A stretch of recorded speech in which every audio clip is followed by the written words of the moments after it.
All right, hello and welcome to Between the Liars with Ryan for another episode of Bill Me, where I read the legislation and we dive right into it so that you don't have to keep up with that if you don't want to. All right, today we're going to talk about H.R. 1808, properly known as the Assault Weapons Ban of 2021. So that's what we're going to be getting into, and make sure you join us later this evening at 9 p.m. We're going to be going live with Chris from the Alt Left podcast and TJ Roberts, our resident non-lawyer. So we're going to talk specifically about this in depth, and we're also going to dive into red flag laws, amongst other things. So make sure that you don't miss out on that. Remember that if you haven't already, to like and subscribe to our channel and follow us at Between the Liars. Today is Tuesday. We are going live on random days of the week. So if you'd like to keep up with us, social media is the best way to do that. You can find us on Facebook, you can find us on Instagram, and you can find us on Twitter at Between the Liars. So let's just go ahead and start with the summary of this bill. And then we're going to get into my media ratings and my efficacy ratings at the end. So be sure to stick around for that. All right. So in essence, what this bill for the U.S. House of Representatives is attempting to do is it's trying to make it a crime to knowingly import, sell, manufacture, transfer, or possess a semi-automatic assault weapon or large capacity ammunition feeding device. If I remember correctly, they define that as like more than 10 rounds down the road. This bill's kind of all over the place. They very specifically name all of the weapons that are going to be illegal, in effect, to buy and potentially even possess, depending on how this gets tweaked out. But the initial claim right now is you can be quote unquote grandfathered in if you already had one. Everything else being manufactured presumably after this date would have to be stamped with the manufacturer date so that they know if you're in possession of it, you're in violation of the law. It would also exempt from the prohibition the following. It would exempt the importation, sale, manufacture, transfer, possession related to certain law enforcement efforts or authorized tests or experiments. The same for possession related to securing nuclear materials and possession by a retired law enforcement officer. So it seems like that is the one exception that they will be making. All right, let's go ahead and I'm going to share this screen. I'm going to pull it up so you can get it front and center. All right, 1808. These are all the House of Representatives that have signed on to the bill. Do remember that even if this passes the House, which it is controlled by the Democrats have proposed this bill, it's going to pass unless they can't get their stuff together before the midterms and then they get swept. So that would be about the only reason that I could see this not being passed, but it would still have to pass the Senate. I realistically highly doubt that would be the case. Okay, a bill to regulate assault weapons to ensure that the right to keep and bear arms is not unlimited. God, that language bothers me. And for other purposes. Again, language that bothers me. It's very ambiguous, and also the fact that it cuts directly against the nature of the Constitution. Shall not be infringed. Here they're saying it's not unlimited. Being enacted by the Senate and House of Representatives of the United States of America in Congress assembled. Section 1, this act may be cited as the Assault Weapons Ban of 2021. And then they redefine some of the definitions from previous legislation. It shall be amended by inserting after paragraph 29 the following. The term semi-automatic pistol shall mean anything, any repeating pistol that A, utilizes a portion of the energy of a firing cartridge to extract the fired cartridge case and chamber the next round. Pretty straightforward. Think of a 9mm or even AR style weapon. The inertia kicks out the shell, loads your next shell. Unlike an automatic weapon where holding down the trigger will just unleash the ammunition until you are out of bullets, when it comes to a semi-automatic, you must pull the trigger each and every time, but it does it pretty quick. Let's see here. B, requires a separate pull of the trigger to fire each cartridge. The term semi-automatic shotgun means any repeating shotgun that utilizes a portion of the energy of a firing cartridge to extract the fired cartridge case and chamber the next round. Same concept. And B, requires a separate pull of the trigger to fire each cartridge and shall also be amended by adding at the end the following. The term semi-automatic assault weapon means any of the following regardless of country, of manufacturer, or caliber of ammunition accepted. A semi-automatic rifle that, number one, has a magazine that is not fixed. Hit the button, magazine drops out. 2, does have any one of the following. Either 1, a pistol grip, 2, a forward grip, 3, a folding, telescoping, or detachable stock, or is otherwise foldable or adjustable in a manner that operates to reduce the length, size, or any other dimension, or otherwise enhances the concealability of the weapon. Now, realistically, on a practical level, if you're not a part of the shooting community, the reason that stock adjusts, yes, that means you can conceal it. But on a practical level, there are people who use these weapons and compete with these weapons, whether they use it for hunting or self-defense or just for recreational purposes. The stock being adjustable means you can adjust it for, let's say, myself versus someone who's significantly smaller than me. It allows you to adjust for the body size because you're not going to have the same reach, shoulder to hand to cheek. And so you're trying to make that comfortable and accurate for the person. That is the designated purpose of that collapsible stock, in case you didn't know. Okay, here's part B. A semi-automatic rifle that has a fixed magazine with the capacity to accept more than 10 rounds. So if you have an AR-style weapon, AK-style weapon, semi-automatic in any capacity, and the magazine can drop out, it's going to be a problem under this bill. And if it is a fixed magazine, but it is more than 10 rounds, it's also going to be a problem. You'd also be in trouble if any part, combination of parts, component, device, attachment, or accessory that is designed or functions to accelerate the rate of fire of a semi-automatic firearm, but not convert the semi-automatic firearm into a machine gun. That would pretty much be a bump stock. So remember that under the Trump administration, if I remember correctly, those were outlawed or at least greatly restricted, which is basically it's a stock that when you pull the trigger, it helps use the inertia. The stock just kind of has a little bit of give so that instead of just having to pull with your finger, you can just work with the entire weapon. C, any part, combination of parts, component, device, attachment, or accessory.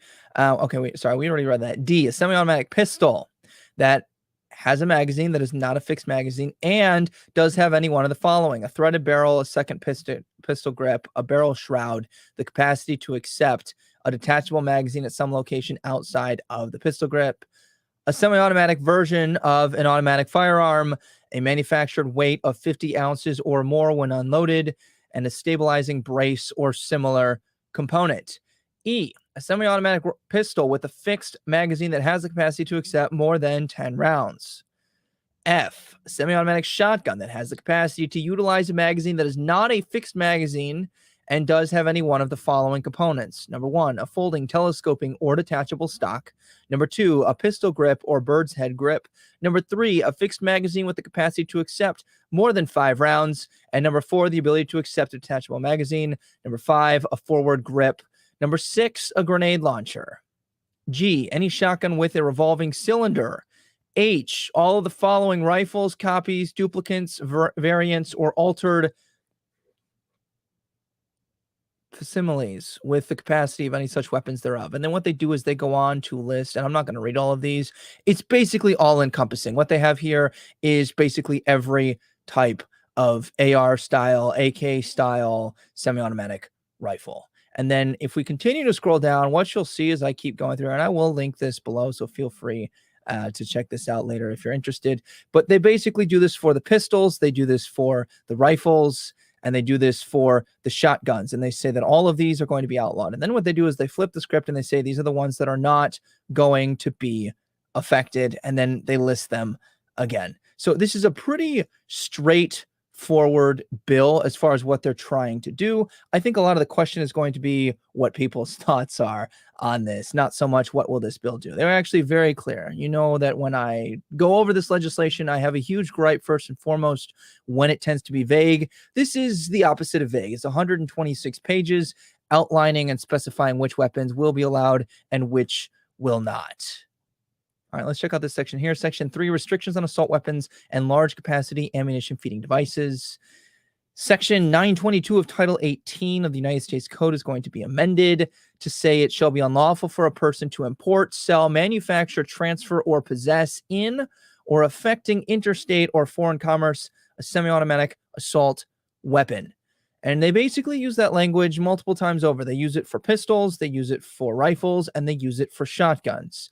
Now, what is unclear, and we're going to pull up a short clip in a second here of the hearing, and I will also link that below. I think it's like 4 to 6 hours in length. It's like the entire thing on PBS. So I would encourage you, watch these hearings and figure out what your senators are talking about.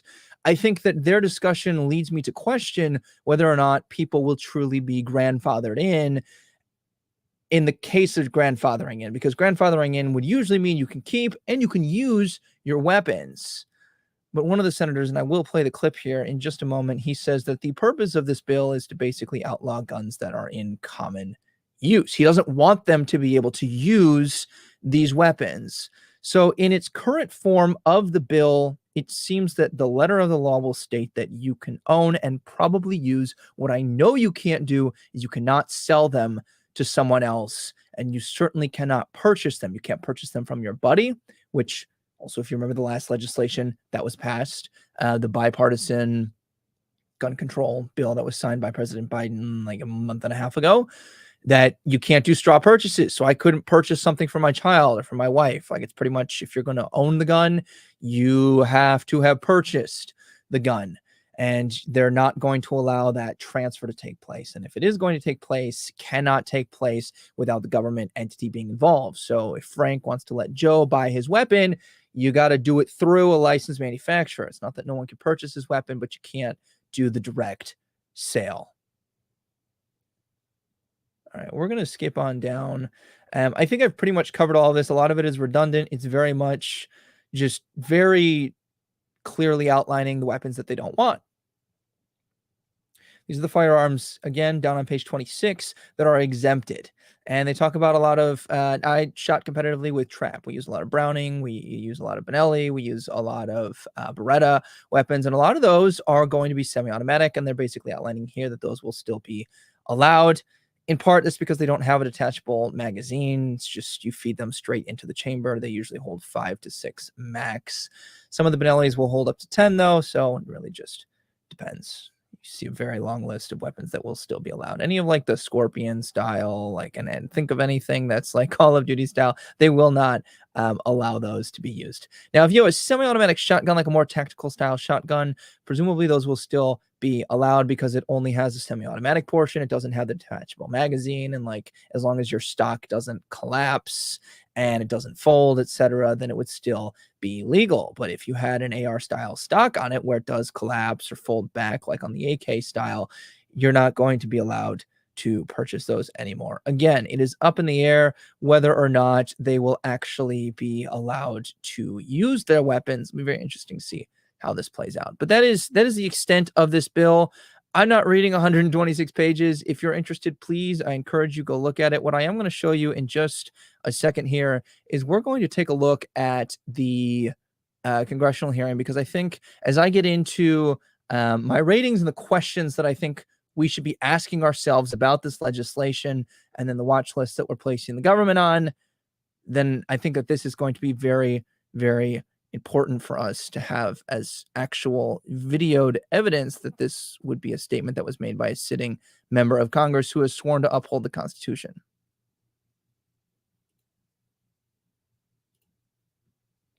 All right, screen should be shared. I am hoping and trusting that the volume For purposes, works. gentleman from North Carolina seek recognition. To speak on the amendment. Gentleman is recognized.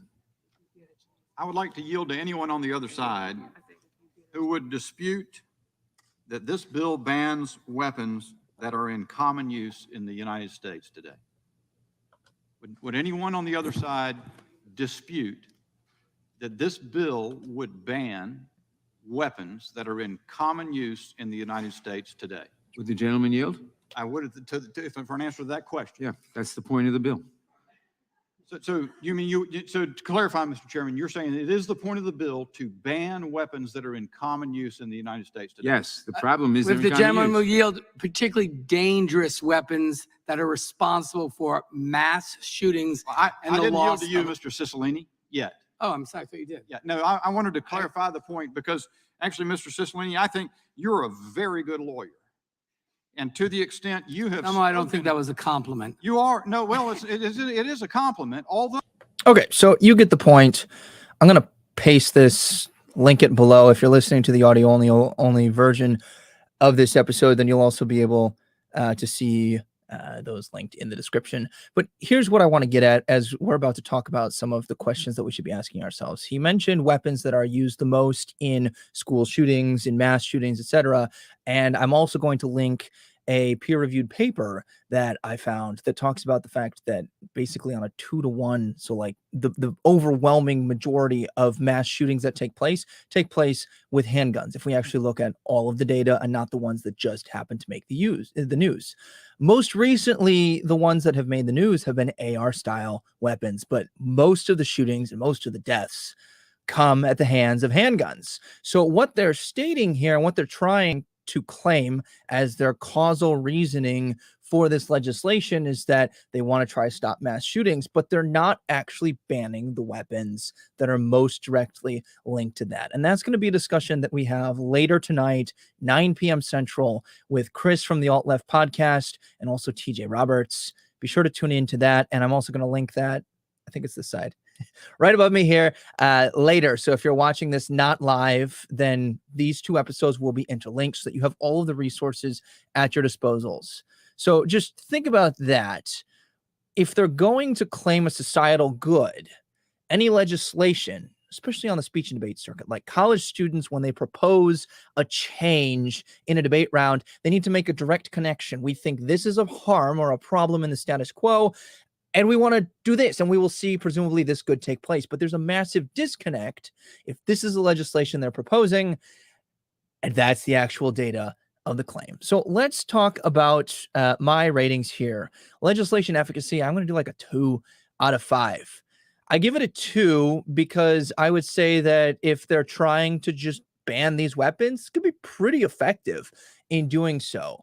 But if we actually give them the benefit of the doubt here and we believe that their reason for this is to try and lower mass shootings, I don't think it's going to have that result. I think, again, I continue to point out during these gun control debates, you must look at gun crime and crime in general as an ecosystem. Of course, when we significantly reduce access to firearms, presumably you would see fewer deaths at the hands of firearms. But the ecosystem of crime as a whole tends to go up. We see this in other countries. We see this in Australia. We see this in Great Britain.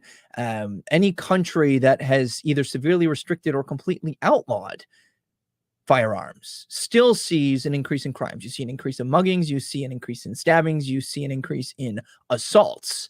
You just don't see an increase in gun deaths. So that is something that is very important to think about. That's why I give this a 2 out of 5. Media accuracy, I'll give it a 5.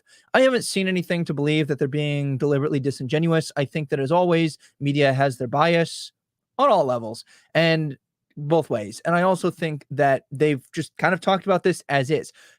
I would reduce the score if I thought that they were maliciously trying to reduce the amount of traffic that can go to what I'm about to post and you're about to have access to through PBS NewsHour of the recorded sessions of Congress, because I think these discussions over the legislation by your legislators is incredibly important to have access to. Unfortunately, I think, and I think the evidence would demonstrate this, people who are very invested in this are either already lobbying against gun control because they think that any infringement on the Second Amendment is unconstitutional by definition, or there are people who say we don't really care, it's a societal good, so we're going to vote this way anyway. But you've got a very broad gap down the center there of people who just aren't really paying attention with this. And so when this is not a frontline media story, then I think that it tends to get buried and lost. So if you didn't know, hopefully this sheds a little bit of light on this. This is what the House is attempting to pass. I would be shocked if it didn't pass. Okay, here are the questions. And now this is shifting more into a little bit of my opinion, but I just am throwing these out here as questions that I ask myself when I'm thinking about what is going on in legislation. And you might find them to be beneficial to yourself as well. Number one, ask yourself, will this legislation or any legislation reduce the amount of school shootings? And I think that we're going to talk a lot about this later tonight, and I'm sure this debate will rage on so long as this is a topic, so forever and ever. But studies show that gun crime actually goes up when we have these restrictions. If we actually look at all the data, and I will post those sources below as well. But also, even when we had the last assault weapons ban, in 2010, the gun crime at that point had already severely tapered off. And then as we started, having, or I believe it had reached its peak. I got to check this because I might be having this backwards, but it started tapering off when we started allowing people to have the assault weapons back. Now, again, I'm not saying that that's the reason that it dipped off, but I am saying that if the claim is being made right now that getting rid of and banning assault weapons lowers crime, and we didn't see a massive spike in crime when these came back on a longitudinal or like long-term basis, then I don't know that I would answer that with a yes, that it will reduce school shootings or will even reduce the amount of gun deaths, gun violence, or crime in general. Number two, I think that we should ask, why are they banning these particular weapons? They were very specific. And I would also, I certainly don't want this done, but I would say that if they really wanted to hit and tackle mass shootings and school shootings, you should be banning handguns. And so the question remains then, why these specific weapons? And if I had to give an answer, this is what I would say. I think it's because these are the weapons that look the most scary. They look military style. They are the civilian version of military style weapons. But like, again, assault weapons is not actually a term. It was a term that was coined by politicians who were in favor of gun control. It's not an assault weapon because the true definition of assault weapon has to be automatic. No normal citizen can purchase one of those, own one of those, or use one of those. You have to go through an extensive background check. You have to be checked by the FBI, federal governments, you're fingerprinted, and then you basically have to pay a special tax stamp so that you can possess and you can use one of those weapons. So assault weapons are not widely used, but they've shifted that definition. So why these weapons? Again, I think it's because they think that, they can get people on board with these. Again, I think that the argument stands, why do you need an AR style weapon? Why do you need an AK style weapon? Why do you need a quote unquote assault style weapon? And we're going to get into this later again tonight and follow the links for this follow-up conversation if you'd like a deeper discussion on this. But I really think that what we see from the pro-constitutional side shall not be infringed. They would say anything here is going to be a violation of the Constitution, especially with the recent rulings. So, for example, I believe it was Heller. TG will know more about this later tonight. But Heller basically says that you have a right, an individual right, to own, to use, for the purposes of lawful self-defense, a firearm. And then also in a follow-up Supreme Court decision, they said that, basically you get to be able to use these weapons for self-defense. So you can't really use that as your reasoning there, I don't think. Or at least Congress shouldn't be. And yet they are. So I would ask yourself, does that bother you? Right? Because midterms are coming up. If it does bother you, vote them out. If it doesn't, continue to vote for them. I would ask, is this an arbitrary ban? And I say arbitrary, meaning it doesn't really do anything of value. So for example, magazines, 10 plus, forward grips, collapsible stocks. What makes those things dangerous? Now, the argument for 30-round magazines, let's say, is that you don't have to reload. Okay, well, that usually they're carrying, if they're going to break the law and they already don't give a crap that they're breaking the law and they're murdering people. I think we're well past that at that point. Historically, they're carrying multiple weapons, multiple magazines. Like, it doesn't really matter. And you don't significantly reduce the carnage that's done. So then it seems to me to be arbitrary. But ask yourself, do you think that it's an arbitrary ban? I would also ask, why does Congress get to ban these? Like, what gives them the right and the power to do so? Of course, they can craft whatever laws they want. But then it is the job of the third branch of government, the Supreme Court, to determine whether or not that law is constitutional. Again, I wouldn't just ask, why does Congress get to ban them? Because you can make the authority argument and say, well, because they're Congress, they get to. But what is their reasoning behind that? Again, go back to the first question here. If it's not reducing school shootings and mass shootings, which I don't think that they've demonstrated that connection strong enough, and there's not enough data to demonstrate that, then again, why? Fourth question here, is this constitutional? We're going to dive right into that tonight. But recent Supreme Court decisions would say absolutely not, especially with the Bruin case that we covered, and I'll link that right here as well, where the Supreme Court basically said that you as a state cannot significantly and arbitrarily restrict an individual's right to carry a weapon. New York basically said, yeah, you can own a firearm, but you can't transport it, you can't use it. You need a specific permit that is granted to you by us, and we kind of just give those to people that, we like, that we're friends with. Otherwise, you get tied up forever and you never get one. And they said, no, that's an infringement. So I think that those types of rulings would demonstrate the Supreme Court will probably not look too fondly on this, again, assuming it were to pass the Senate. Text of the Second Amendment, again, says no. If you read it at face value, shall not be infringed. Pretty straightforward. Well-regulated militia, the original intent behind that was that we, the people, are to be the standing army. There wasn't supposed to be a standing army. It was supposed to be a well-regulated militia, and you were supposed to have guns of the caliber of equal to and, up to the point of battleships, cannons, etc., like whatever the max power of the federal government. Last question here. Should we allow Congress to pass unconstitutional, assuming you think that that's the case, legislation because we think it will make society safer? So bear with me for a second here. Let's say for the argument's sake, this is unconstitutional. The argument that they're reverting to in a good chunk, I was wrong, it's 11 hours. I said 6, 11 hours of footage is basically any of the Democrats in favor of this bill said, well, we can argue societal good. And I don't think that they can, but let's say that they could. Let's say that they could, and let's say that for argument's sake, it's unconstitutional. Should we stand for that? Because I think, and this is my, again, personal opinion interjected here, I think that we create a very slippery slope allowing the government to arbitrarily infringe on the Second Amendment. You give them an inch, they take a mile. And that is my opinion on government. And there are plenty of people, including people on the show, who disagree with me on that. But I would ask yourself, because it affects the way that you vote in the midterms here and in next election, do you want sitting congressional members who, in their own words, don't give a damn about the Constitution? Because the last Supreme Court decision that was made before the Bruin one, when it came to a major landmark Second Amendment case, said that if weapons are in common use, then you can't ban them. So that would mean 9mm cannot be banned. That would mean ARs, AKs, cannot be banned according to that. And they said, that's the point. We want to ban common use weapons because we don't like them. So just bear that in mind as you go, and I hope you do vote, even if we disagree. But that is where we're at with this.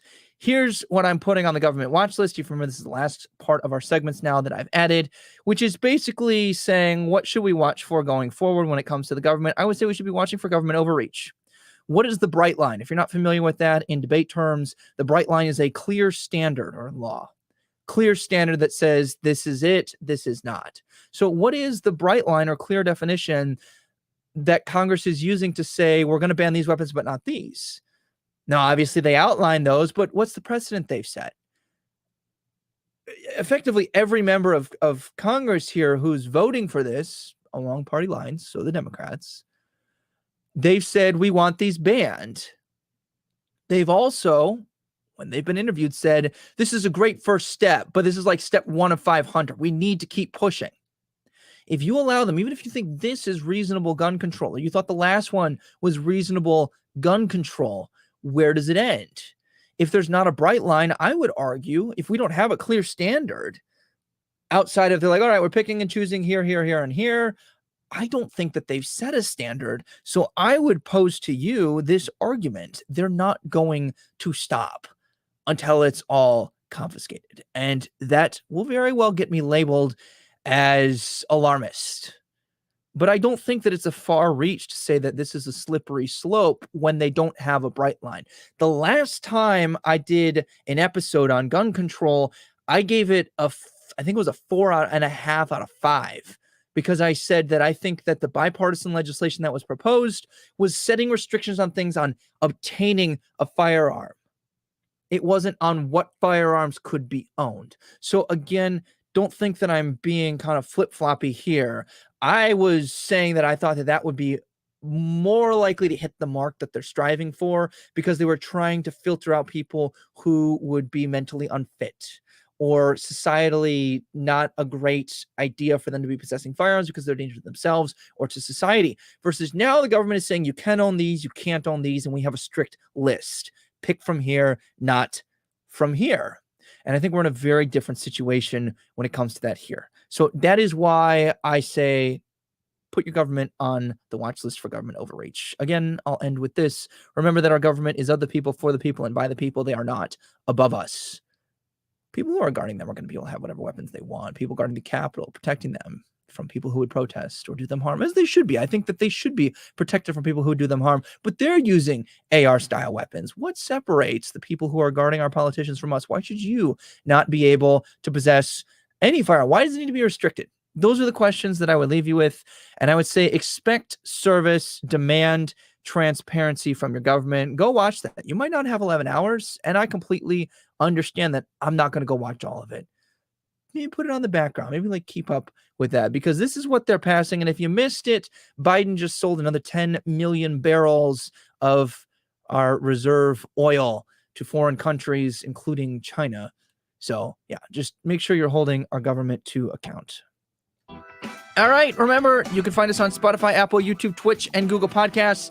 And you should, if you're not already, be following us on our social media. Is at Between the Liars. If you enjoy this show, we would greatly appreciate a 5-star review and give us a share with your friends. Pass us along and join us in, let's see, about an hour here, hour and a half, 9 p.m. Central Time, or check the link right here for that follow-up discussion with Chris from the Alt Left Podcast and TJ Roberts. I'm sure you find yourself somewhere between the liars. Goodbye for now.